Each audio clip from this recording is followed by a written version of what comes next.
This week on SportsFeed KC from the Kansas City Star, remembering Len Dawson, the many hats of Patrick Mahomes, at home with the KC Current, and fly fishing without water.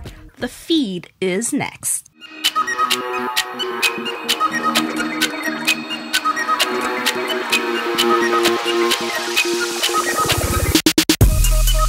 Hi, I'm Randy Mason, and this is SportsFeed KC, aka The Feed, serving up videos of all kinds about the games people play.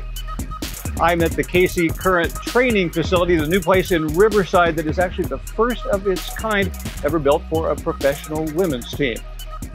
We'll show you around later, talk about some of the exciting things the Current have going, but first a look back at a life well lived.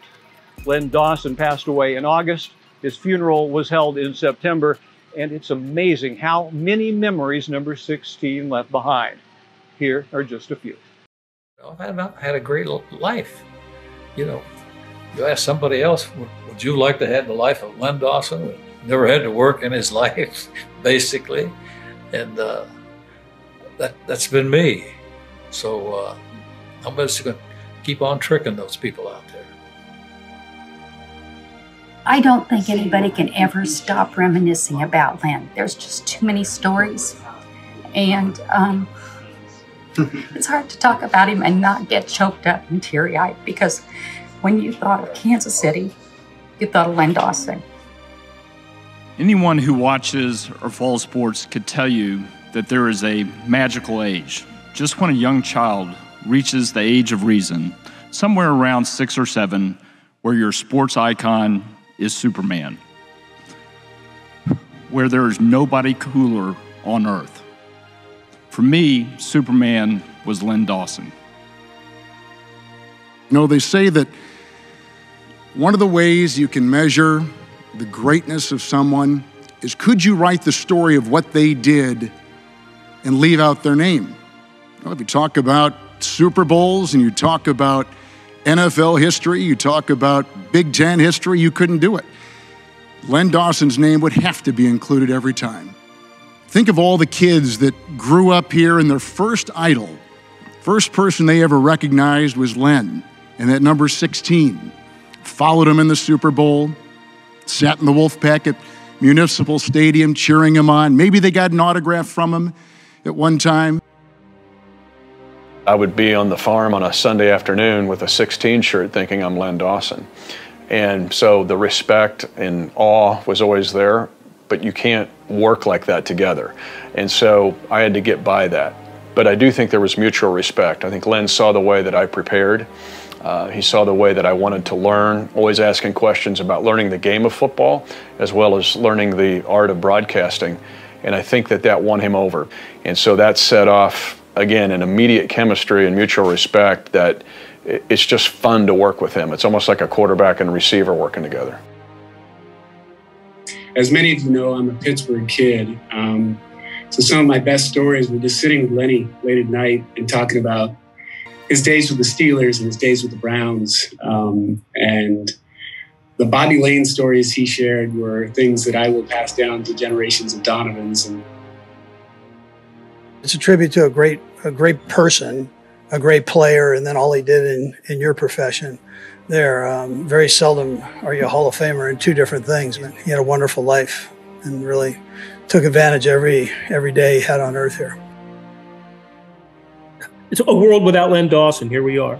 Yeah, and you're right. I mean, it's funny, you get a little chance to gird yourself, but I think you don't really feel the full sense of the meaning of it till the event actually happens, right? A lot of times we, in our business, need to be cognizant of these things and, work ahead a little when those happen, but you don't feel the emotional connection to it till it actually happens. We had a sort of long-time sense of Len Dawson, not just as a Kansas City icon, but as a national treasure. He was a star of our youth. We've lost a face from the Mount Rushmore of Kansas City sports. Len Dawson was one of the first pro athletes to get into sportscasting, even while he was playing the game. Now, the quarterback who led the Chiefs to their second Super Bowl win has proven he too can make quite an impact off the field. If you're having trouble keeping up with all the things Mr. Mahomes has going, no worries. Our animation wizard Neil Nakahodo has you covered. He's a loving dad, and dad-to-be. A commercial star for State Farm. A peppy pitchman for Subway. IV. Community America. Oakley sunglasses.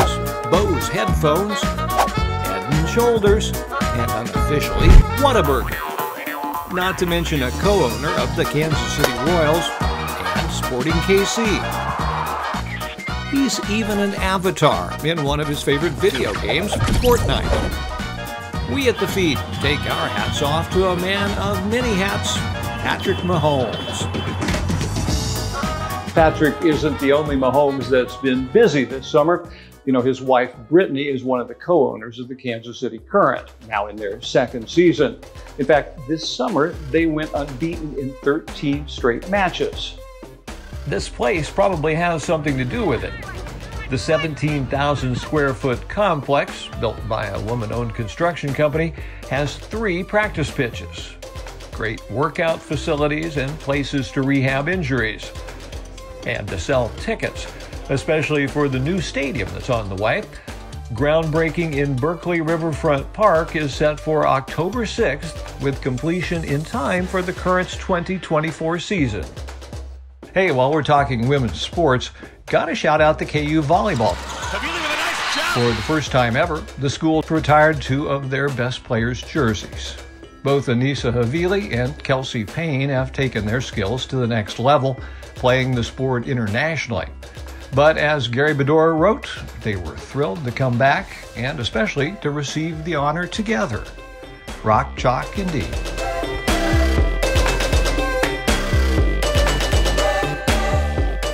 All right, now, as the feed is prone to doing, we're going to switch gears entirely. This next story got started when our coworker Chris Auctioner asked, why are people fly fishing on a lawn in Overland Park? Now, short answer, it's a class. Videographer Todd Feeback and I spent a summer Sunday morning at 87th and Grant with a group of enthusiastic students at K&K Fly Fishers.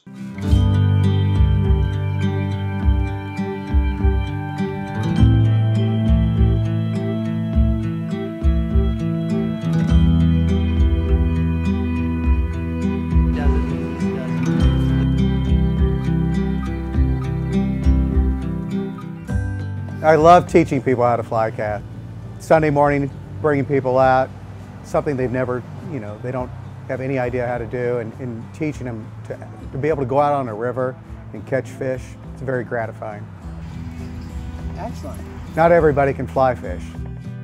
There's a certain art of stopping the rod and making sure that it goes back and forth and presenting the fly. Keep the rod straight and pull the fly line out until you can finally get a hold of the fly and the leader. When it comes to fly fishing, we want to make sure that we have a certain casting stroke. We want to keep it within a certain parameter, and we want to make sure that they're using maybe more of their elbow and not so much the wrist. I like that you're going against the grain here. Turn the other way.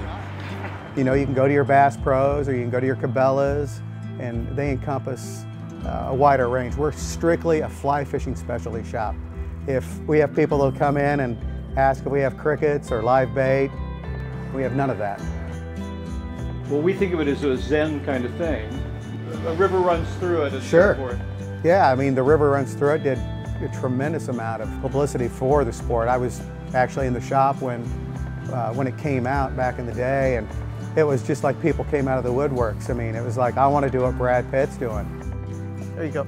It's starting to have a resurgence. COVID's actually helped us out dramatically because people are like, hey, I don't want to be indoors anymore and I can't be close to people when I'm outside. So, hey, I'm going to go get on this water and be by myself and learn how to fly fish. Get that 11, or get that right at 1 o'clock. You're dipping on me. Yeah, you're dipping. Classes at K&K are offered throughout the year. Special thanks to owner Kevin Kurtz for letting us audit this way. And that's it for this edition of SportsFeed KC. Next week, tales of tailgating and how different it can look depending on where you are. For the Kansas City Star, I'm Randy Mason. See you then.